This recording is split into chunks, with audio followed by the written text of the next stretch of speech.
The courtroom breathed like a living animal, rustle of papers, flicker of lights, murmurs pressed into the woodwork from 100 other trials.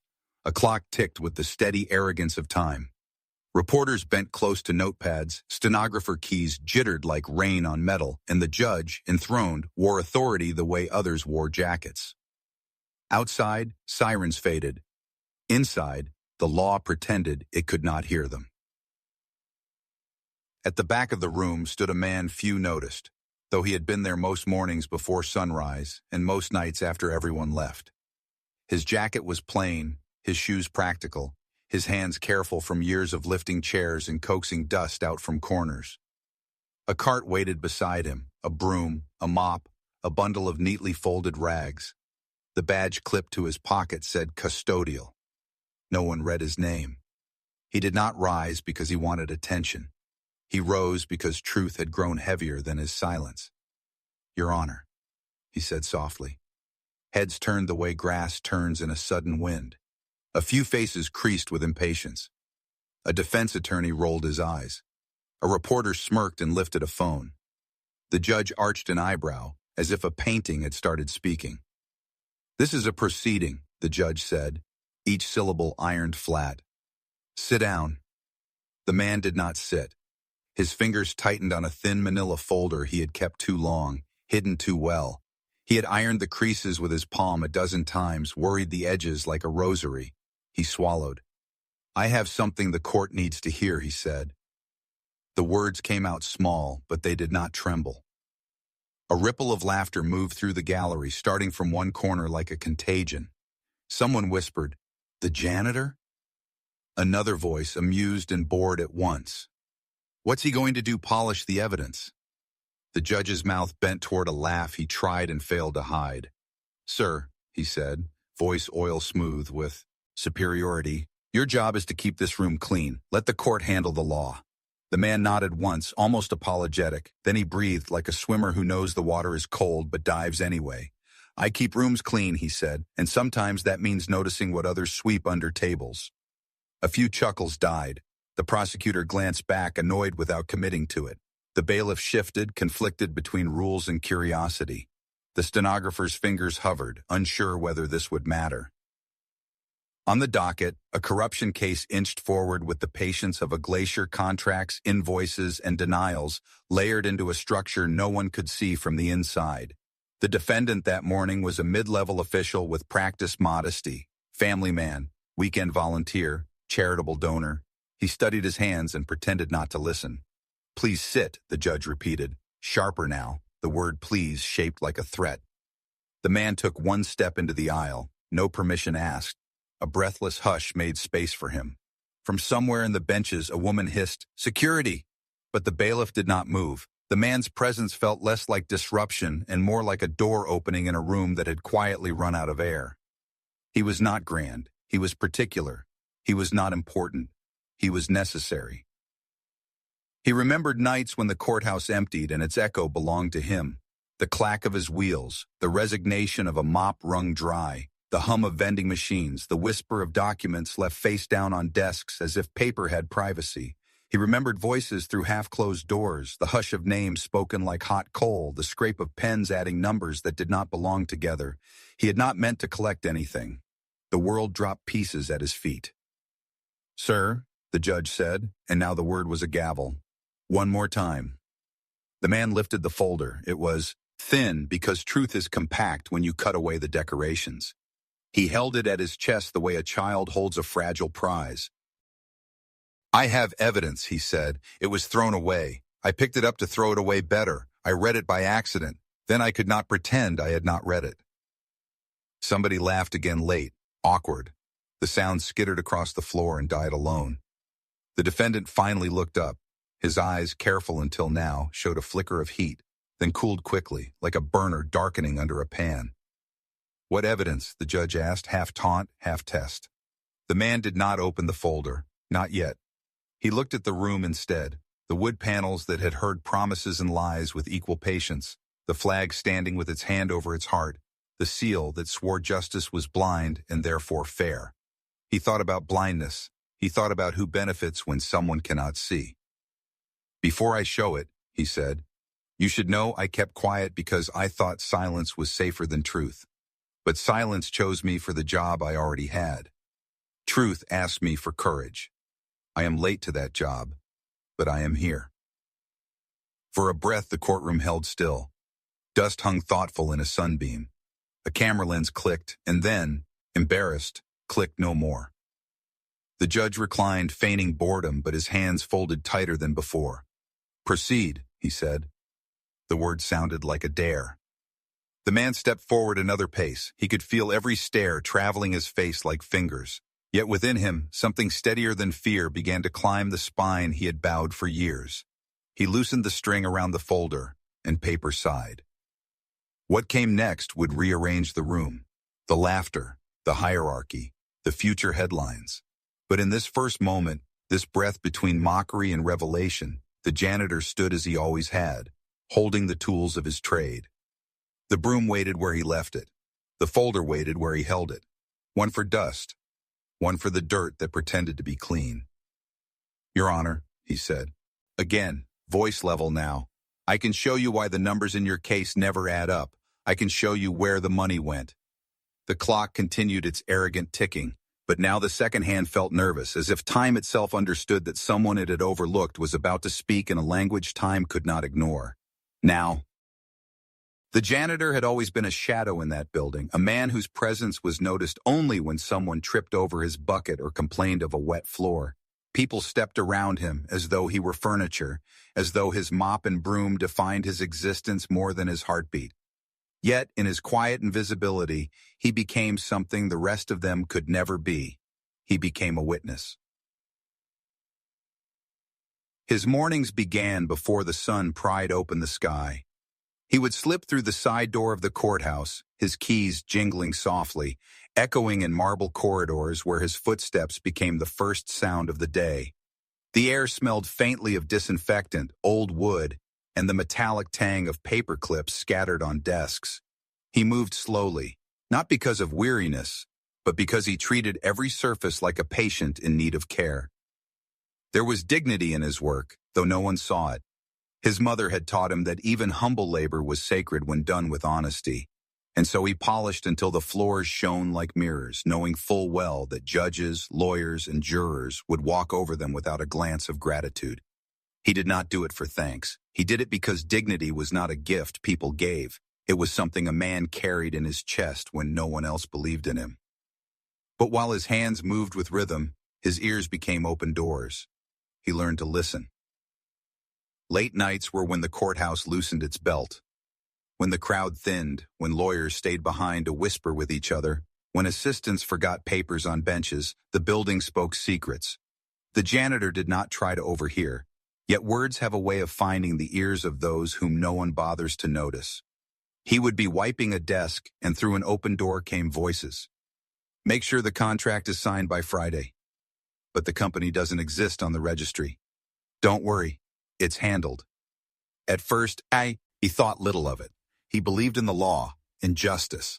He assumed there were technicalities beyond his understanding. But when patterns repeated, when the same names circled through hushed conversations, when the same initials appeared on documents discarded into trash bins, his heart began to hold a quiet suspicion. He developed the habit of picking up more than dust. He rescued papers from the garbage, smoothed them against his thigh, and read. Sometimes it was nothing scribbles, drafts, meeting notes. Other times, it was something that unsettled his spirit. Contracts for construction projects that never broke ground.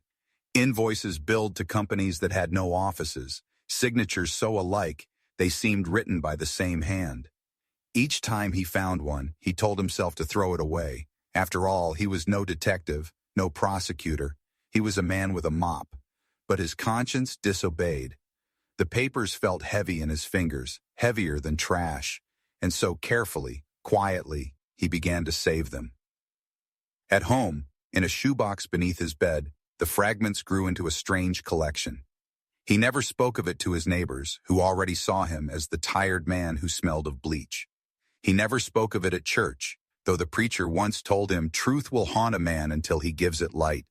He simply kept collecting, not knowing why, as though some part of him knew the day would come when silence would betray justice more than courage would. During these years, the janitor bore the casual cruelty of invisibility. He heard lawyers laugh about the help. He endured the way security guards waved him off as though his badge meant nothing. He felt the sting of being looked through, as if he were transparent glass between one important face and another. Yet the more people dismissed him, the freer he became to observe them. Once, while buffing the floors outside the records office, he overheard two clerks joking about ghost contracts. Their laughter was easy, careless, the way one laughs when convinced no one is listening. Another time, a folder slipped from a lawyer's arms, spilling papers that the janitor quickly gathered. Among them, one page caught his eye, a document stamped, "Approved." Though the lines for approval had been left blank, the lawyer snatched it back, muttering thanks without meeting his eyes. But that image of blank approval burned into his memory. In his silence, he pieced together a web. He noticed when officials arrived at odd hours, leaving with envelopes tucked into briefcases. He noticed which companies won bids and which buildings never rose from dirt. He noticed how some judges signed stacks of papers without reading them, while others glanced at him as though even his presence in the corner was an intrusion. Most of all, he noticed his own heart changing. What once felt like meaningless fragments began to look like threads of a larger fabric. He did not yet see the full design, but he knew enough to sense its corruption. Still, fear held him. He was no hero. He was a man earning just enough to pay rent, buy groceries, and send a small envelope each month to his sister who struggled 3 states away. What power did he have against men in suits with pens sharper than knives? So he told himself, not today. He told himself, someone else will see it. He told himself, I am just a janitor. But every time he lifted a broom, his conscience whispered, even a broom can sweep away lies. The courthouse did not know it, but within its walls, a custodian carried an archive no one else dared to compile. He carried it not in drawers or file cabinets, but in the steady weight of memory, in papers folded small and hidden carefully. He carried the knowledge that truth, however fragile, had chosen him as its keeper simply because he was invisible enough to be overlooked. And so the janitor moved through those halls like a ghost, silent but not blind. Each night he watched, each morning he polished, and each day the shoebox beneath his bed grew heavier with papers that no one else thought worth saving. By the time he finally stood in the courtroom and lifted that folder, his soul had already carried years of silent observations, each one another stone in the foundation of courage he did not yet know he possessed. The trial had dragged on for hours, the air thick with the kind of legal jargon that made even the most attentive listener's eyes glaze. Lawyers volleyed arguments like polished stones, each word sharpened to pierce the other side, yet somehow nothing truly struck home. The corruption case had grown tangled, witnesses contradicting each other, numbers that did not balance, contracts that appeared legitimate but left behind the faint odor of deceit. From the far corner, where shadows collected beneath the gallery benches, the janitor watched. His broom leaned idle, his mop bucket sat half full of water gone tepid, but his eyes were alive. He had listened to enough trials to know when truth was absent. He felt it in the hollowness of arguments, in the nervous way a lawyer shuffled papers, in the quick sidelong glances exchanged between officials. The folder in his hands weighed heavier than stone. He had carried it for months, debating whether to burn it, shred it, or forget it. Each time he nearly did, his conscience stopped him. And now, as he listened to the lawyers circle endlessly without ever touching the real wound, he realized that silence had become complicity. His heart pounded like a gavel inside his chest. If not now, when? If not me, who? He remembered his mother's words, spoken long ago in the kitchen of a cramped apartment. Courage is not about being loud, son. It's about standing when your knees want to buckle. He stood. The scrape of his chair startled a few in the back row. The judge paused mid-sentence, narrowing his eyes at the interruption. Reporters glanced up from their pads. For a moment, the janitor considered sitting back down, pretending he had only shifted for comfort. But something inside him refused to shrink again. Your Honor, he said, his voice low but firm, I have something the court must see.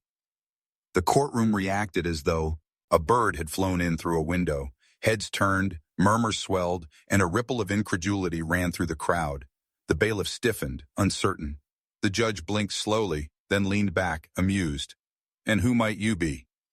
"I'm the janitor here," he answered simply. His honesty hung in the air like a fragile lantern, flickering but unextinguished. Laughter broke out, scattered at first, then louder as it rolled through the benches. A defense attorney chuckled into his hand. Even a reporter smirked, jotting something with relish. The janitor's ears burned, but he did not waver. "I have evidence," he said louder this time. "Evidence that matters." The judge raised an eyebrow. "Evidence," he repeated, letting the word drip with disdain. "Do you presume to know the law?" "No, sir," the janitor said. His voice shook on that single syllable but steadied again. "But I know what I've seen. I know what I've picked up with my own hands. I know lies when I mop them from the floor." The laughter faltered. Something in his tone, unpolished yet sincere, began to gnaw at the crowd's amusement. The defendant shifted uneasily. He had spent weeks acting unbothered, but this interruption, unexpected, unplanned, pricked him like a thorn. He glanced toward his lawyer, whose face flushed with annoyance. The janitor's palms sweated against the manila folder. His fingers twitched as though tempted to drop it, to rid himself of this terrible weight. But another memory surged, his sister's trembling voice on the phone last winter. "They cut funding for the shelter again," she had said. "We're short on supplies." He had thought then of the millions stolen through the very courthouse he cleaned, money that could have warmed and fed those who had nothing. He could not keep silent. "I've worked here for years," he continued, voice growing stronger. "I've walked these halls when no one else was around. I've picked up what others threw away. And I started to notice things, contracts that didn't match, signatures that repeated, companies that didn't exist.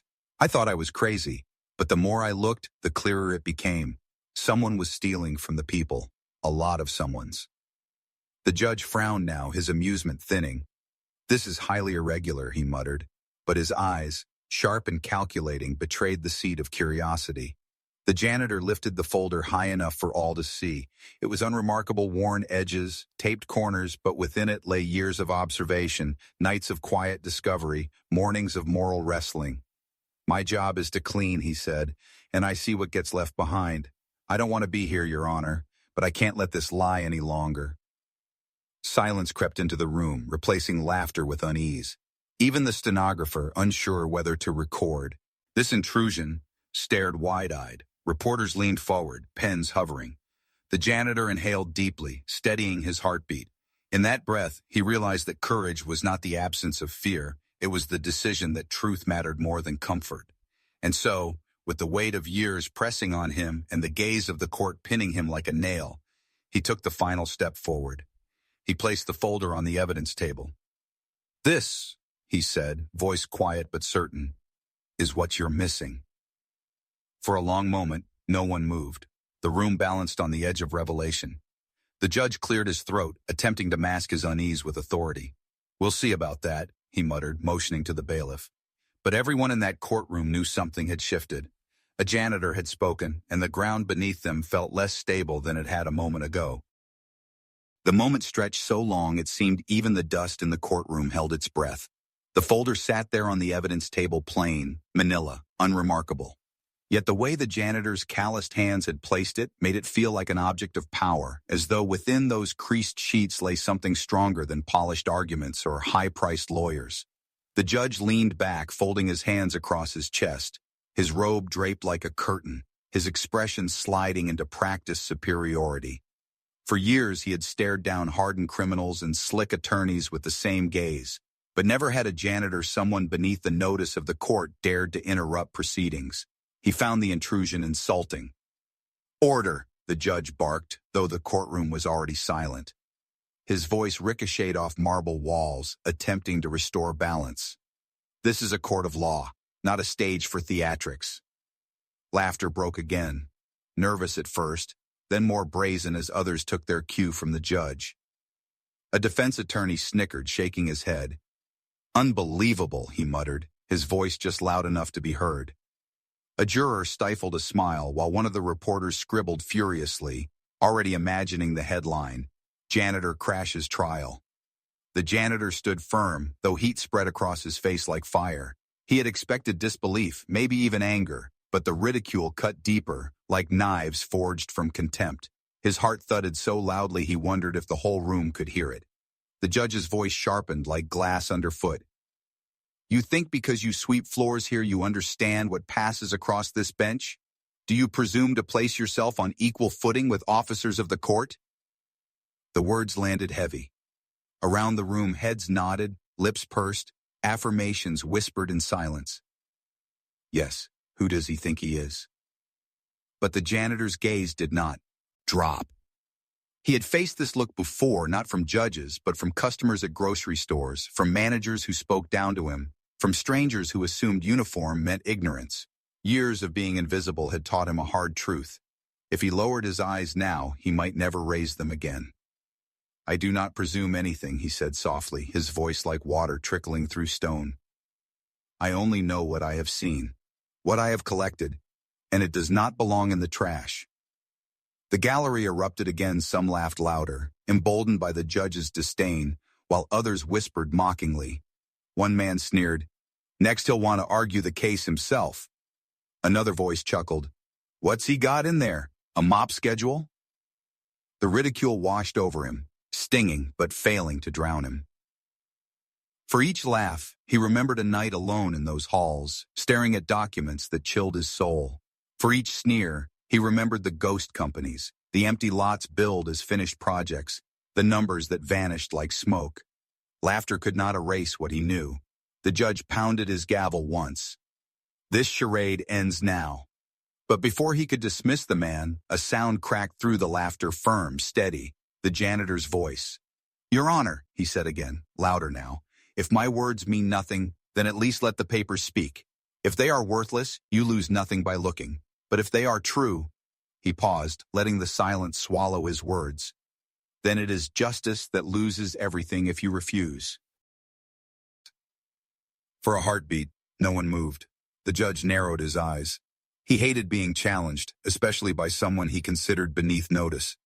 Yet the janitor's tone, humble but unyielding, lodged in the room like a splinter no one could ignore. Even the bailiff, trained to remove disturbances, hesitated. Something in the man's presence suggested he was not a fool craving attention. Still, the judge would not yield easily. "You think you can embarrass this court with scavenged scraps? You think you can interrupt official proceedings with tales from a janitor's imagination?" He leaned forward, his robe sagging like a shadow across the bench. "You will sit down, or I will hold you in contempt." The janitor met his eyes, tired, weathered eyes that had seen nights of trash bags splitting open, of floors stained and scrubbed again. But behind them now burned something stronger than fatigue. "I have lived in contempt all my life," he said quietly. "Contempt of those who look at me and see only my uniform. Contempt of those who think silence means ignorance. If you hold me in contempt for telling the truth, then so be it." The words struck like an uninvited gavel, echoing through the courtroom. The laughter faltered. One reporter stopped writing mid-sentence, staring. A juror shifted uncomfortably. Even a defense attorney's smirk weakened. The judge's face flushed, torn between anger and a creeping sense that control was slipping. His gavel slammed again, desperate to restore order. "Enough." Yet the janitor did not flinch. His folder still rested on the table, waiting, patient as truth always is. "Enough?" he repeated softly. "I thought justice had no limit." The gallery fell quiet. Where moments ago laughter had filled the room, now silence reigned, thick and uneasy. Every eye turned to the judge, waiting for his next command, but even he, cloaked in authority, seemed unsettled. For the first time, the possibility slithered through the air. What if the janitor was telling the truth? The judge coughed, feigning indifference. "We shall see if your folder contains anything more than janitorial imagination." His words dripped with disdain, but the cracks in his composure showed. The janitor exhaled slowly. He had not won respect yet, only a fragile pause, but a pause was enough. In that silence, ridicule began to lose its grip. And though the judge still wore his mask of superiority, the court had shifted. The laughter was gone. Doubt had entered. And doubt, once seated, cannot easily be swept away. The manila folder sat where the janitor had placed it, edges softened by years of handling, corners taped to keep its fragile body intact. To most in the room, it looked unimpressive, even pitiful. A judge's gavel gleamed with power. A lawyer's briefcase bulged with authority. This folder looked like something forgotten in a drawer, and yet the janitor stood beside it as though it were sacred. His calloused fingers rested lightly on top, the way one might steady a heartbeat. He breathed in, deep and steady, as if summoning years of silence to fuel these few trembling minutes of speech. "You laugh at me," he began softly. "That is nothing new. But laughter cannot erase ink. Laughter cannot change numbers. And numbers, they don't lie." The room stirred uncomfortably. Reporters leaned forward, pens ready but hesitant. Jurors exchanged uncertain glances. Even the defense attorney, who had smirked so confidently, shifted in his chair. The judge, unwilling to concede even a fraction of authority, tapped his gavel. "Proceed. Show us, if you insist." The janitor untied the thin string around the folder. The knot resisted, tight from months of being wound and unwound in nervous hands, but it gave way with a soft snap. Paper sighed as he spread them across the table: receipts, contracts, photocopies, pages rescued from trash bins and recycling stacks. Their surfaces bore the marks of time, coffee stains, creases, faded ink, but what they contained burned brighter than any flame. "Look here," he said, sliding one document forward. It was a contract stamped, approved, in bold ink.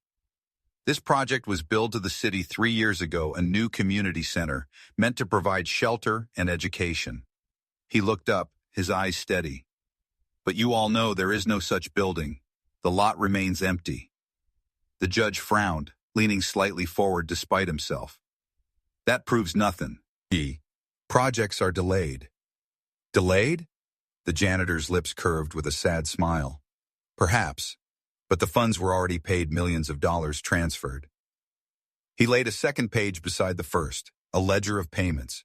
"And the company listed here, New Horizons Development, does not exist outside of paper."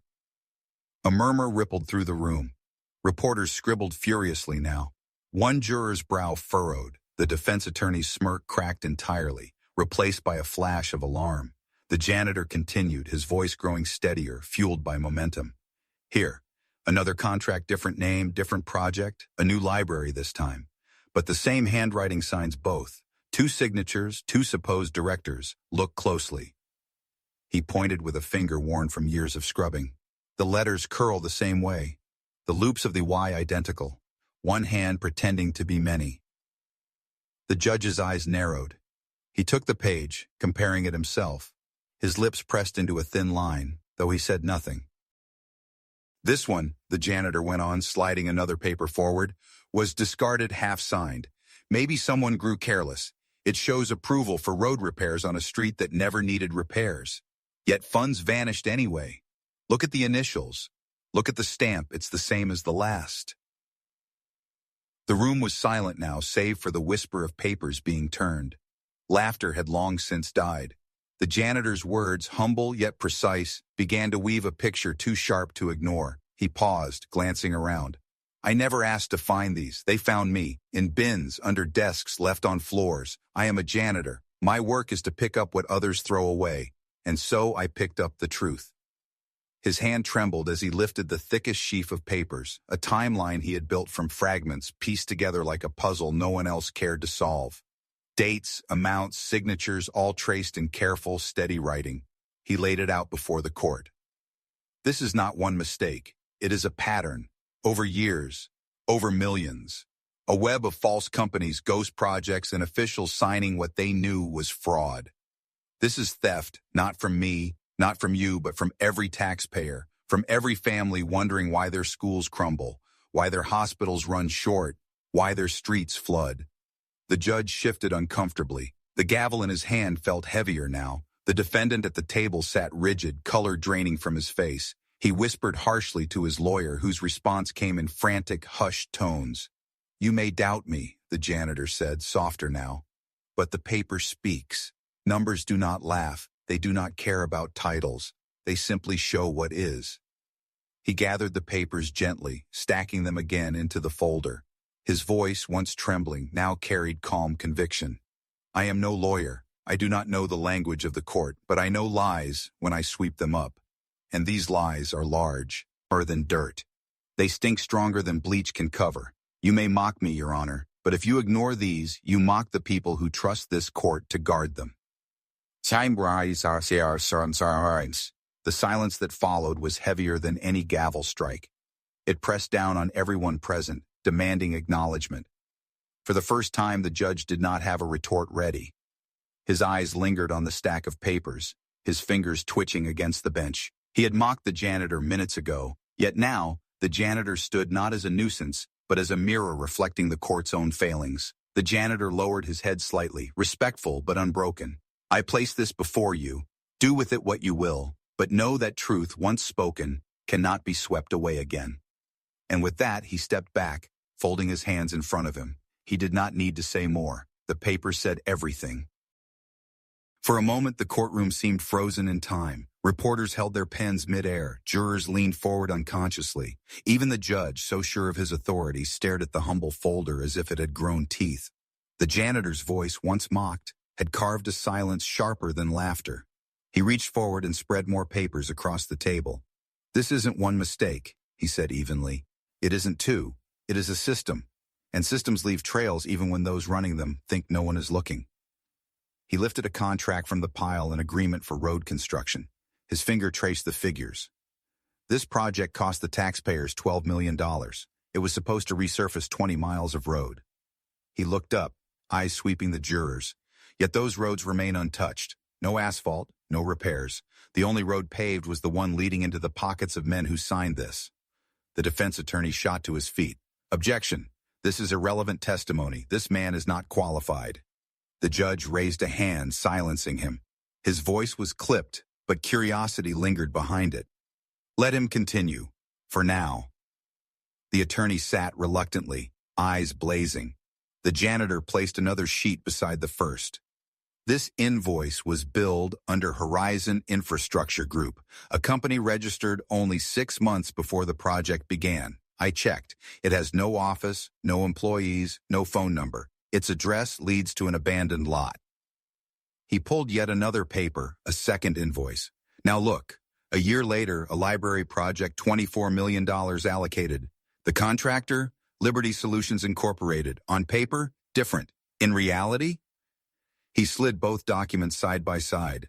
The same man signed both. The same handwriting, the same crooked loop on the letter Y. Even the same notary stamp copied. Not original. Gasps scattered through the courtroom. A reporter dropped her pen. Another scrambled to snap photographs. The janitor pressed on, his voice steady, relentless. "Here are contracts for a community center, for school renovations, for medical supply deliveries. Each of them tied to companies that don't exist beyond ink. Each of them paid in full. Each of them signed off by officials who swore to serve the public. This is not negligence. This is theft." He paused, letting the papers speak in their stark, damning silence. Then he added, his tone softer, "And it is theft on a scale most cannot imagine. I traced the total funds over years. The numbers are here, written in my own hand." He held up a sheet filled with careful handwriting, each figure balanced against another. "It adds to more than $100 million. The words hit like a thunderclap. The gallery erupted shocked whispers, reporters scrambling, one juror covering her mouth. Even the bailiff shifted uneasily, glancing at the judge as though waiting for instruction. The defendant at the table clenched his fists so tightly his knuckles whitened. His lawyer leaned close, whispering furiously, but the man's eyes betrayed panic. Sweat beaded on his forehead, a sheen that no courtroom composure could disguise. The janitor continued, no triumph in his tone, only grim persistence. $100 million meant for schools, roads, hospitals, shelters. Money that could have given food to children, care to the sick, dignity to the poor. Instead, it built nothing. It vanished into bank accounts and luxury homes. His words weighed heavy, each one sinking deeper into the courtroom's conscience. The judge cleared his throat, but the edge of arrogance had dulled. "You claim to have traced this yourself?" the janitor replied. Night after night, while I swept your halls, I copied figures, I checked addresses, I called numbers, I wrote them down. I am no expert, Your Honor. But even I can see when a building doesn't exist where a contract says it should. Even I can see when millions vanish into names without faces. He slid forward a page of neatly handwritten notes. This address, supposedly the headquarters of a contractor, leads to a storage unit. This one is a laundromat that closed years ago. This one is an empty field. The murmurs grew louder. One juror shook his head in disbelief. A reporter whispered, "This is bigger than anyone thought." The janitor let the silence settle, then spoke again. I swept these halls for years. I watched judges laugh with lawyers, watched defendants buy their way out with words sharper than truth. I told myself I was nobody. But I could not ignore what I found. I may be a janitor, but I am also a citizen, and citizens deserve better. He placed both hands flat on the table as if steadying not just the papers but the entire courtroom. This isn't about me. It isn't even about you, Your Honor. It is about every person who trusted that money to serve them, and it is about the betrayal that followed. The gallery sat in stunned silence. No one laughed now. No one sneered. The janitor's voice had stripped the courtroom bare, revealing rot beneath its polished surface. The judge's face, once painted with disdain, now carried something else, a flicker of unease, maybe even respect, though buried deep. He adjusted his glasses, buying time. These are serious accusations, he said, though the weight of his words lacked conviction. They are not accusations, the janitor replied. They are records. The truth is here, written in ink, signed by those who thought no one cared enough to notice. A stillness filled the room. It was not the stillness of indifference, but of reckoning. At that moment, the janitor stood not as a man with a broom, but as the keeper of truth. His years of invisibility had become his strength. While others ignored him, he had listened. While others discarded, he had preserved. And now, in front of judge and jury, he revealed the shape of corruption in all its ugliness, a scam so vast it swallowed $100 million whole. He closed the folder gently, his hands lingering on its surface. I cannot punish them, he said softly. That is not my role. But I can tell you what I know, and I will not be silent again. The words lingered long after they were spoken, echoing in a courtroom that suddenly seemed much smaller, its walls closing in on those who had thought themselves untouchable. The weight of the janitor's words hung in the air long after his voice fell silent. The laughter that had once rippled through the courtroom was gone, dissolved into a thick silence that pressed on every chest. Even the old clock on the wall seemed hesitant to tick, as if afraid to interrupt the gravity of what had just been laid bare. For years, the courthouse had been a place where appearances reigned supreme. Lawyers in polished shoes, judges in flowing robes, defendants in pressed suits, reporters in tailored jackets. And then, in a single morning, a man in scuffed boots and a janitor's badge had shattered that illusion with a folder pulled from the trash. The judge's face had hardened, but not with scorn this time. Something else lurked there, unease, maybe even shame. He adjusted his glasses, glanced at the documents spread across the evidence table, then cleared his throat. This court will recess briefly, he began. But before his gavel could fall, a voice from the jury box interrupted.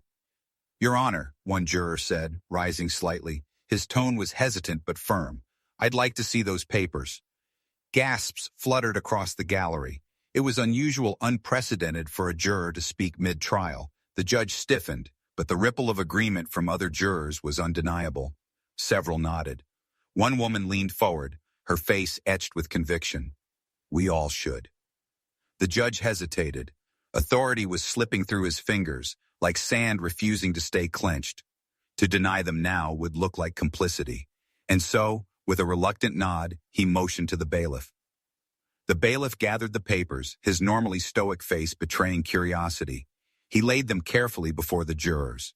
For several long minutes, the only sound was the rustle of pages and the collective intake of breath as they studied the evidence. One juror shook his head slowly, disbelief etched in every line of his face. Another whispered, This is unbelievable. But no one shushed her. They all felt the same thing, the ground beneath them shifting, The defense attorney leapt to his feet, desperate to reclaim control. Your Honor, this is outrageous. These so-called documents could be fabrications, trash picked from bins. This man is not an expert, not a witness qualified to speak. This is theater.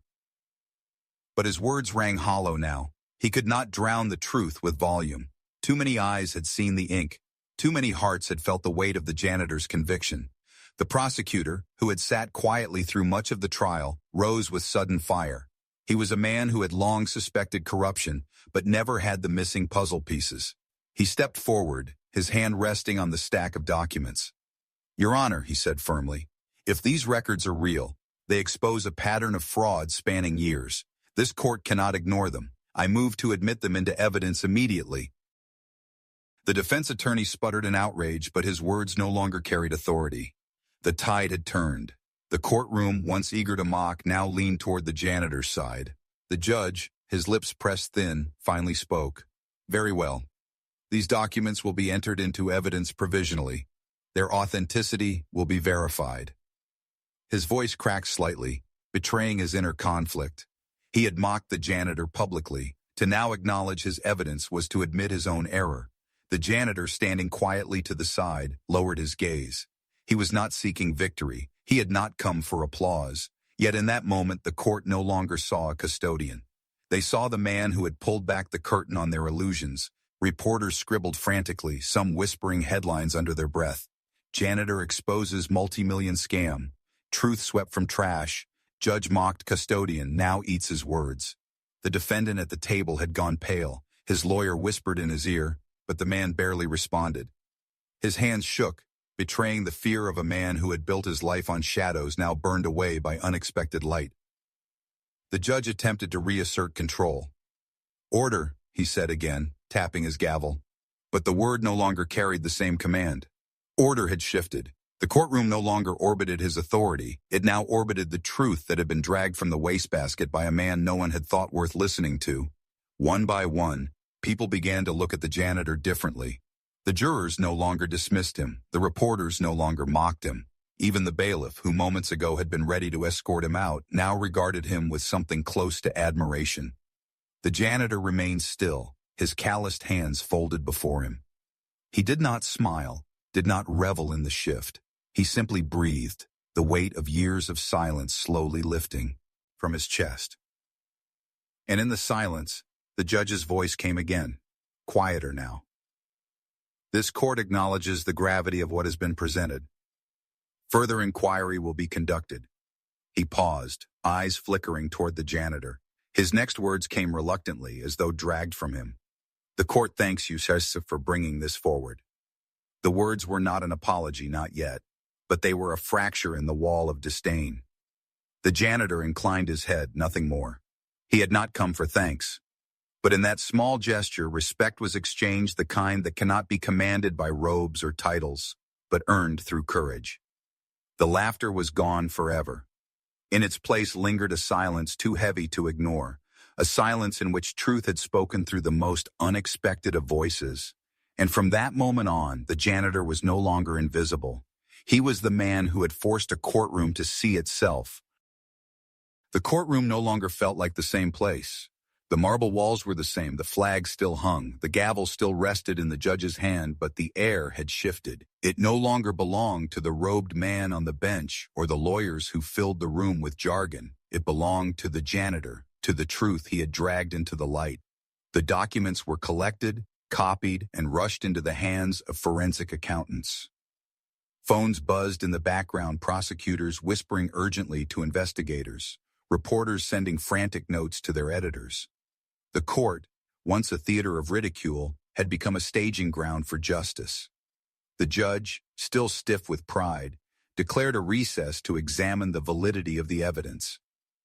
But everyone in the room already knew. What the janitor had revealed could not be ignored. Even the harshest skeptic had seen the forged signatures, the ghost addresses, the trail of money that led nowhere. By the afternoon, investigators confirmed the first pieces. One of the companies listed on the contracts had never paid taxes, had no registered employees, had no physical address. Another had a single mailbox rented under a false name. One by one, the dominoes began to fall. When the court reconvened, The mood was electric. Reporters filled every available seat. Camera flashes exploded like lightning. The defendant, once confident, now looked hollow, his skin pale, his tie askew. His lawyer argued furiously that the janitor's evidence was circumstantial, but the fire had gone out of his voice. The jurors, who had once smirked at the interruption, now watched him with narrowed eyes, suspicion heavy in their stares. The judge, his earlier arrogance cracked, addressed the court. In light of the new evidence, the court orders an immediate expansion of this inquiry. Subpoenas will be issued, assets will be frozen, all contracts associated with the named companies will be investigated. His words landed like hammer blows. The janitor sat quietly in the back now, his folder no longer in his hands. It had been taken into the official record, finally treated with the weight it deserved. For the first time in years, his hands felt light. He had carried that burden alone for too long. Within days, arrests began. City officials who had hidden behind polished speeches found themselves in handcuffs. Executives of shell companies vanished, some fleeing, others dragged into courtrooms that suddenly looked much less friendly. The news ran wild. $100 million scam exposed. Janitor's discovery rocked City Hall. The custodian who cleaned up corruption. Everywhere he went, the janitor's name was whispered with awe. Neighbors who once barely noticed him greeted him warmly. Strangers approached him in the street to thank him. At church, people clasped his hand, their eyes wet with gratitude. He was no longer invisible. He was a symbol. Yet he remained humble. He still rose early, still polished the courthouse floors, still pushed his mop bucket down the halls. But when people passed him now, they moved aside respectfully. Some even nodded. And though he did not seek recognition, he felt the difference. To be seen after so long felt like sunlight on skin that had known only shadow. Back in the courtroom, the judge struggled with his own conscience. He had mocked this man publicly, had laughed at him in front of all. Now, that same man had exposed a crime so vast that even federal agencies joined the investigation. The judge could not escape the truth. He had failed to see what mattered most because he had been blinded by status. One morning, during a break in the hearings, the judge approached the janitor. The encounter was awkward, weighted with unspoken shame. He cleared his throat, his voice quieter than the booming authority he usually commanded. "I owe you an apology," he said, eyes dropping for just a moment. "I dismissed you, and I was wrong." The janitor, never one to seek revenge or humiliation, simply nodded. "We all miss things," he said gently. "I just happened to see what others didn't." The judge studied him, perhaps realizing that humility was a strength greater than power. For a long moment, the two men stood there, one draped in robes of authority, the other in a plain uniform. Yet, in that moment, they stood as equals, bound by the same truth. The consequences of the scam rippled outward. Schools received emergency funding to cover shortages. Road projects were restarted, this time under strict oversight. A new task force was formed to prevent such corruption in the future.